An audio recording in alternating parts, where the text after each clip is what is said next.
In this video, I'll be showing you step by step how to turn on automatic windshield wipers inside a Ford Fiesta.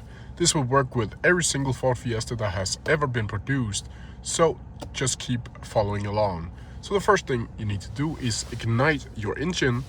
Then from here, you'll need to go over here to the right hand side where you can use your wipers. As you can see here, if I click this down, the wiper will go up. But if you want to turn it on, the automatic, you'll need to pop this one up once. From here, you can see this right here. This indicates the windshield wipers, and also these one are the backs, these one are the fronts. So this is how sensitive they need to be. So if I click here, it will not be that sensitive to rain and snow and all that, and this will turn it off completely. If you click up here, it will be very, very sensitive and will vibe very, very much. But if you want to and that's how you do it. If you have any questions about it, please leave them down in the comment section below, and I'll try my best to answer them as quickly as possible. See ya!